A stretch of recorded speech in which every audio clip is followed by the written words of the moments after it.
Welcome to Guide Guru. We hope this video helps. You start right now by confirming your iPhone model and iOS version so you know which battery firmware applies.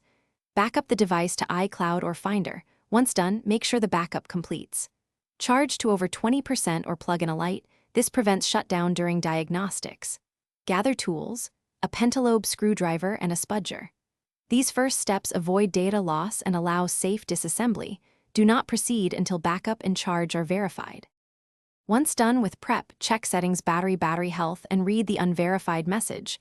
Note any serial mismatch. Power the iPhone fully off. Remove the display gently, work slowly to avoid tearing flex cables, and disconnect the battery connector. Document connector positions with clear photos. This helps if connectors look similar. Install a genuine or correctly matched replacement battery, seat it fully, reconnect the battery and display. Then torque screws to original positions before reassembly, so the device recognizes the new component. After reassembly, boot the iPhone and check battery health. A correct install and calibration should show verified status. To calibrate, charge uninterrupted to 100%, then use the phone until it shuts down and recharge to 100% again. This helps the system measure capacity accurately. If the unverified label persists, power down and recheck connectors and seating.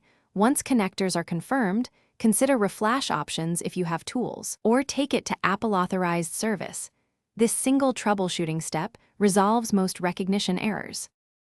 Thanks for watching. Consider subscribing if we helped you today.